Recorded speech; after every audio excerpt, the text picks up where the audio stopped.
논어에서 하기편 제1장 16절의 내용을 구글 노트북 LM AI에게 양심 분석을 시켰다. 질문. 공자께서 말씀하셨다. 다른 사람이 자신을 알아주지 못할까 걱정하지 말고 내가 다른 사람을 제대로 알지 못함을 걱정해야 한다. 위의 공자의 말씀을 양심의 원리로 분석해줘. 답변. 이 말씀은 여러 양심의 원리들이 복합적으로 작용하는 깊은 통찰을 담고 있습니다. 이 말씀은 남이 나를 알아주는 외부의 평가에 흔들리지 않고 내면의 성찰과 내가 남을 아는 것에 집중하라는 가르침입니다. 이는 양심의 여러 원리들과 깊게 연결됩니다. 1. 깨어있음, 평정심 유지와 내면, 집중. 핵심. 다른 사람이 자신을 알아주지 못할까 걱정하지 말라는 부분은 외부의 평가나 상황에 감정적으로 흔들리지 않는 평정심을 강조합니다. 남의 인정에 대한 걱정이나 근심은 마음의 평온을 깨뜨립니다. 공자는 남이 나를 알아주지 않아도 노여워하지 않음이 또한 군자가 아니겠는가? 라고 하여 외부 평가에 초연한 자세를 군자의 덕목으로 꼽았습니다. 분석. 외부의 인정이라는 대상에 집착하면 생각과 감정에 끌려다녀 평정심을 잃게 됩니다. 이 말씀은 외부가 아닌 자신의 내면으로 주의를 돌려 고요함을 찾으라는 가르침과 상통합니다. 외부의 평가에 대한 걱정을 그치고 초연할 때 마음은 비로소 평안해집니다. 2. 성실. 꾸준한 자기 수양. 핵심.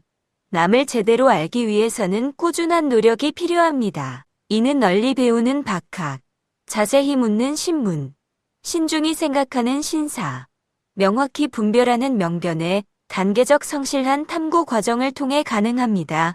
분석. 외부의 평가에 흔들리지 않고 꾸준히 내면을 닫고 알을 추구하는 것은 은근히 꾸준히 노력하는 성실의 자세입니다. 이러한 꾸준한 노력을 통해 맺는 내면의 성숙함을 바탕으로 남을 이해가고 알아가는 것이 중요합니다. 3. 지혜. 자기 성찰과 올바른 남. 핵심. 내가 다른 사람을 제대로 알지 못함을 걱정해야 한다는 것은 무지가 가장 큰 문제임을 아는 지혜를 의미합니다. 분석. 내가 남을 제대로 알지 못하면 선입견이나 편견에 빠져 올바른 판단을 할 수 없습니다. 다른 사람을 안다는 것은 그 사람이 처한 상황과 기질을 정확히 파악하는 것이며 이는 모든 일의 근본과 말단을 파악하여 우선순위를 정하는 지혜와 연결됩니다. 또한 공자는 아는 것을 안다고 하고 모르는 것을 모르다고 하는 것, 이것이 안다는 것이다라고 하여 자신의 삶의 한계를 명확히 아는 것을 강조했습니다. 4. 예절. 겸손과 수용. 핵심. 남이 나를 알아주지 않는 상황을 불평 없이 받아들이는 것은 상황을 수용하는 겸손한 자세입니다. 또한 내가 남을 모를 수 있다는 사실을 인정하는 것 자체가 배움의 시작이 되는 겸손함입니다. 분석.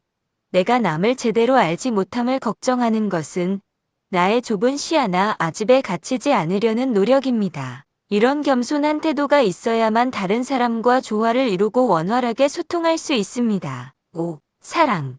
역지사지와 공감. 핵심.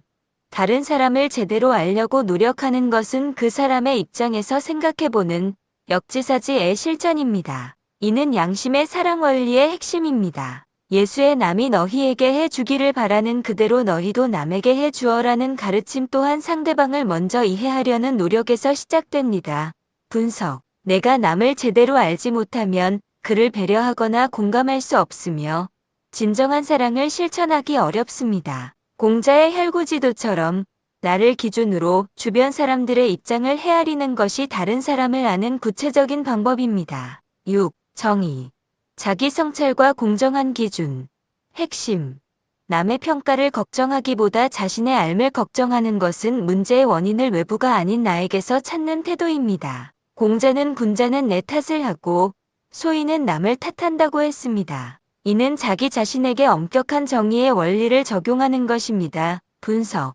부처님 또한 남이 저지른 잘못이나 그릇된 행실을 보지 말고 내가 저지른 잘못이나 그릇된 행실을 눈여겨보라고 가르쳤습니다. 외부의 평가에 연연하는 것은 내 안의 기준이 불확실하기 때문일 수 있습니다. 따라서 내 안에 자명한 기준을 세우고 스스로를 성찰하는 것이 정의로운 태도입니다. 결론. 공자의 말씀은 깨어있음을 바탕으로 평정심을 유지하고 애적인 평가에 흔들리지 말 것을 요구합니다. 그리고 지혜를 발휘하여 자기 자신과 타인을 올바로 아는 데 사용하라고 가르칩니다. 이는 타인을 이해하고 공감하는 사랑의 실천으로 이어지며 문제의 원인을 자신에게서 찾는 정의로운 자기 성찰의 태도입니다. 이러한 모든 과정은 예절의 겸손한 자세로 성실하게 꾸준히 노력해야만 이룰 수 있습니다. 결국 이 한마디는 양심의 6가지 원리가 조화롭게 통합된 군자의 길을 제시하는 깊이 있는 가르침이라 할 수 있습니다.